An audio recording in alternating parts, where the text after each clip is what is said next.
Halo Juragan, kembali lagi dengan kami di Juragan Soal Sulit.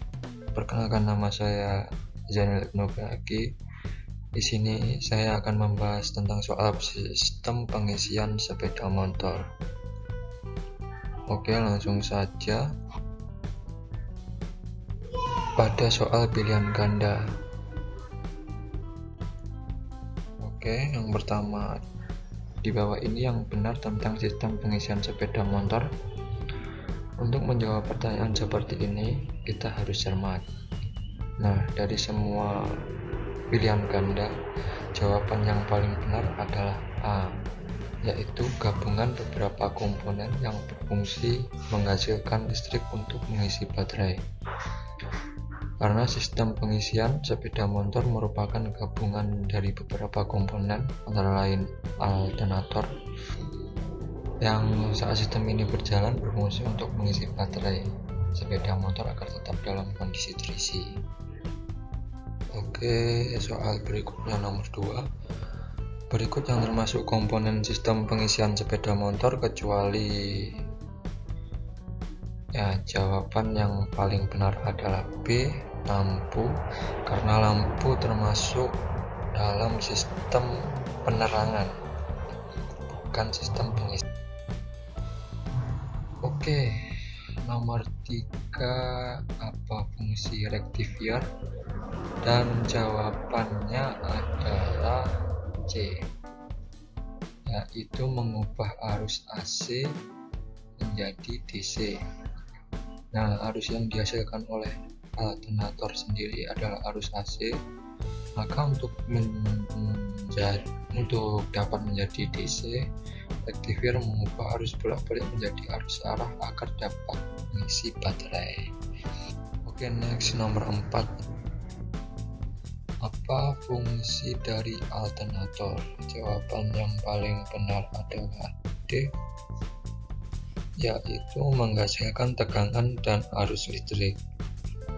Nah, untuk dapat mengisi baterai harus ada komponen yang dapat menghasilkan tegangan dan arus listrik, maka diadakan alternator yang dapat mengubah energi mekanik menjadi energi listrik.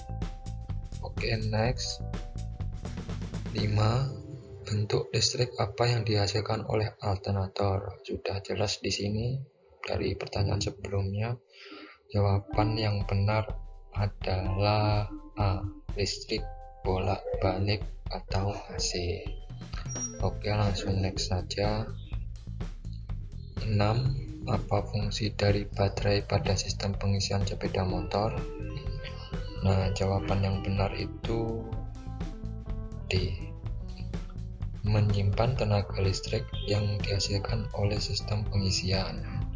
Nah, dalam sistem pengisian sepeda motor, fungsi baterai yang paling benar adalah untuk menyimpan listrik yang dihasilkan dari bekerjanya sistem pengisian, sedangkan menghidupkan lampu, klakson, dan memutar starter adalah fungsi utama baterai. Next, nomor 7, yang harus dipenuhi oleh sistem pengisian kecuali. Nah, jawaban yang benar itu E, yaitu starter tidak cetek-cetek saat di starter agar tidak membebani sistem pengisian. Nah, kenapa sistem starter ada kendala? Itu cetek-cetek merupakan syarat dalam sistem starter agar bisa dinyatakan dalam keadaan baik. Oke, next, 8. Sistem pengisian bekerja saat magnet sepeda motor berputar karena menerima putaran dari yang benar itu crankshaft ya, karena alternator pada sistem pengisian sepeda motor terhubung langsung dengan crankshaft. Jadi saat crankshaft berputar, magnet pada alternator juga ikut berputar untuk menghasilkan listrik. Oke, next, Nomor 9, ada dua tipe generator pada sistem pengisian. Apa itu? Jawaban yang paling benar adalah C, yaitu generator AC dan DC. Karena hanya ada dua generator, yaitu generator AC dan generator DC. Nah, apa itu? Generator DC yang sering disebut dengan dinamo starter, sedangkan generator AC yang banyak digunakan pada motor untuk komponen sistem pengisian. Oke, next. Nomor 10, apa sebutan lain dari generator AC? Nah, di sini kita perlu cermat lagi. Jawaban yang benar apa ya?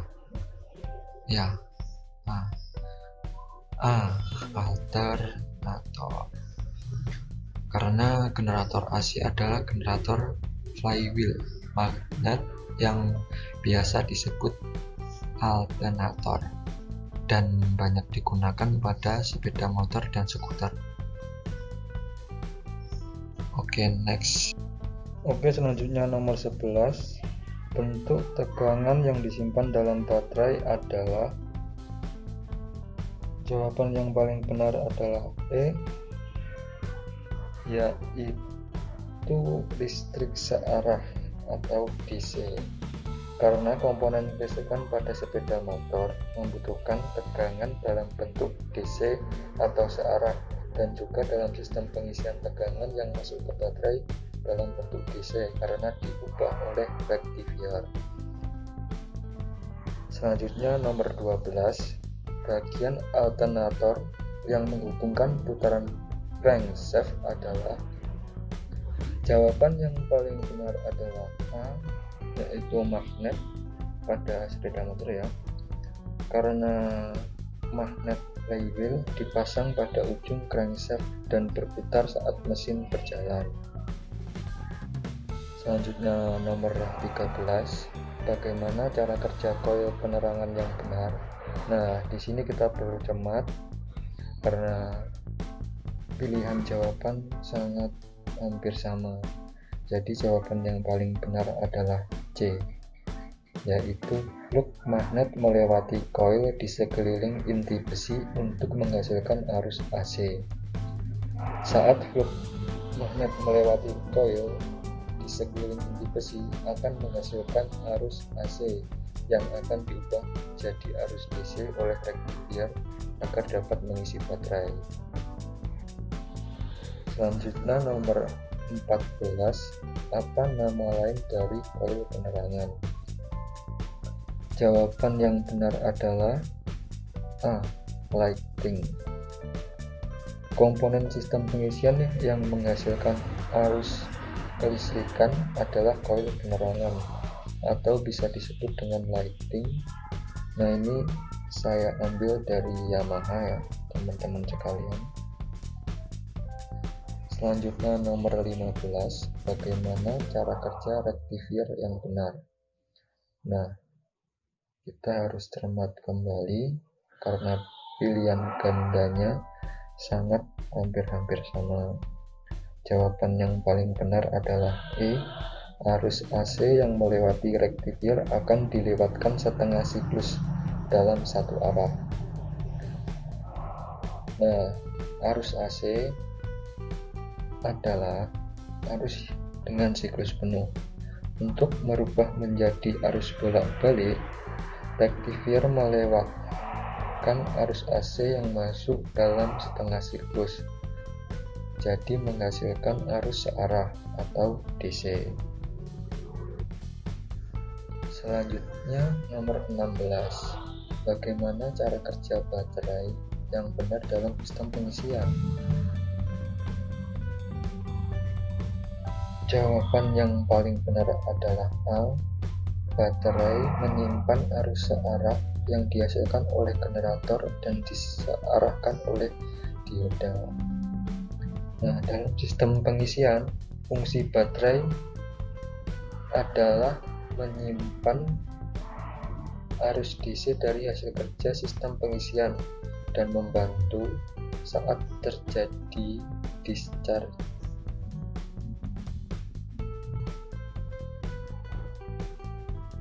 Selanjutnya nomor 17, apa yang dimaksud dengan discharging pada sistem pengisian?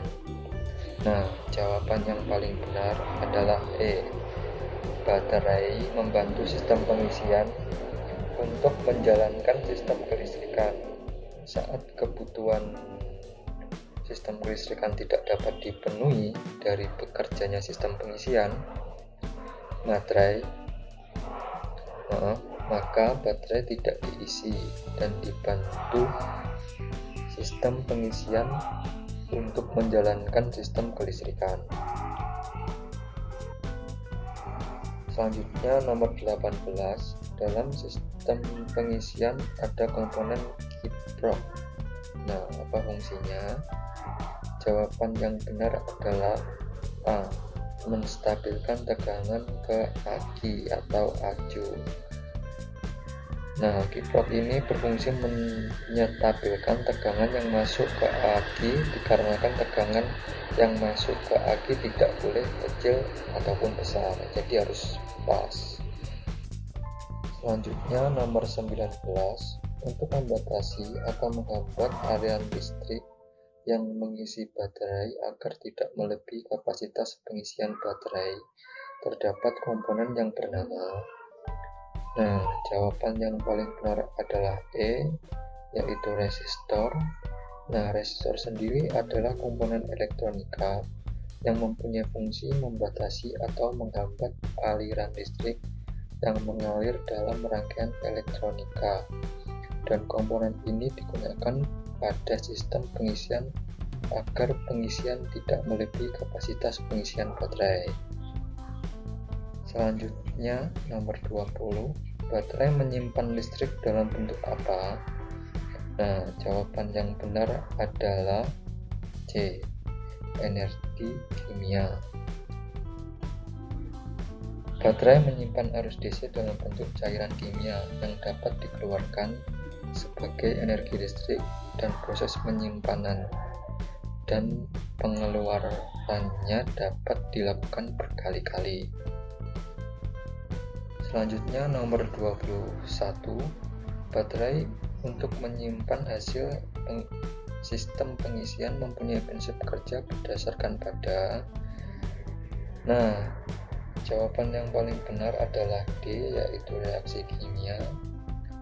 Karena dalam kimia, suatu rangkaian sel elektrokimia yang mengubah energi kimia menjadi energi listrik, nah ini disebut jawaban. Jadi prinsip kerja baterai berdasarkan pada reaksi kimia yang mengubah energi kimia menjadi energi listrik. Selanjutnya soal nomor 22, bahan dasar baterai yang digunakan pada baterai yang biasa digunakan pada motor atau mobil adalah. Nah, ini yang paling benar ya, dan jawaban di sini hampir-hampir mirip. Nah, yang paling benar itu adalah B, yaitu lead peroxide. Nah, apa itu lead peroxide? Nah, baterai yang digunakan pada kendaraan motor atau mobil itu baterai yang mengandung timah, dan nama lain dari timah itu adalah lead peroxide. Nah, selanjutnya ada soal uraian. Soal uraian nomor 1. Apa yang Anda ketahui tentang sistem pengisian sepeda motor? Nah, kita menjawabnya apa sih yang kita ketahui tentang sistem pengisian sepeda motor? Nah, jawaban yang dapat jadi acuan itu sistem pengisian sepeda motor adalah sebuah rangkaian mekatronika yang berfungsi untuk melakukan suplai energi listrik menuju baterai agar kebutuhan akan kelistrikan bodi atau mesin dapat dipenuhi dengan memanfaatkan putaran crankshaft untuk menciptakan energi listrik bolak-balik dan diproses menjadi arus arah. Oke. Nah, untuk prosesnya menjadi arus arah itu dengan komponen apa? Komponennya rectifier. Nah, untuk menghasilkan listrik itu pakai alat yang namanya generator. Nah, biasanya di sepeda motor itu generatornya generator AC. Itu teman-teman sekalian. Oke, selanjutnya nomor 2, jelaskan apa yang Anda ketahui tentang generator AC. Nah, ini tadi generator AC yang banyak digunakan pada sepeda motor. Nah, generator dengan flywheel magnet sering disebut dengan alternator sederhana yang banyak digunakan pada skuter dan sepeda motor kecil lainnya. Flywheel magnet terdiri dari stator dan flywheel rotor yang mempunyai magnet permanen. Stator diikatkan ke salah satu sisi crankcase. Dalam stator terdapat generating coils atau kumparan pembangkit listrik. Oke, selanjutnya soal uraian nomor 3. Jelaskan apa yang Anda ketahui tentang generator DC. Nah, jawabannya adalah generator ini apabila diberikan arus listrik maka akan berfungsi sebagai motor, dan jika diputar oleh gaya luar maka akan berfungsi menjadi generator. Nah, generator tipe ini sering disebut juga dinamo stator. Terdapat dua kumparan dalam stator, yaitu seri five coil yang terhubung dengan terminal relay stator dan shunt five coil yang terhubung dengan regulator sistem pengisian. Oke, nomor 4, sebutkan komponen sistem pengisian. Nah, di sini sebagai acuan kita jawabnya 3 komponen utamanya, yaitu ya teman-teman, yang pertama itu coil penerangan atau lighting, yang kedua rectifier atau penyiarah, yang ketiga itu baterai. Nah, soal nomor 5 itu menjelaskan fungsi setiap komponen yang sudah Anda ketahui, yang sudah dijelaskan tadi maksudnya. Nah, yang pertama itu coil penerangan atau lighting itu berfungsi untuk menghasilkan arus AC. Untuk rectifier atau penyiarah berfungsi untuk mengubah arus AC menjadi arus DC. Nah, untuk baterai sendiri fungsinya untuk menyimpan hasil kerja sistem pengisian. Untuk soal ke-6, sebut dan jelaskan jenis-jenis aki. Oke, ada 2. Yang pertama itu aki konvensional dan aki kering. Nah, untuk aki konvensional atau aki basah merupakan jenis yang paling umum dan paling mudah ditemukan di pasaran. Disebutkan sebagai aki basah karena di dalam aki ini terdapat cairan elektrolit atau air aki yang merupakan yang berupa asam sulfat. Nah, air aki basah mengandung timah antimoni yang bakal cepat habis karena besarnya potensi penguapan.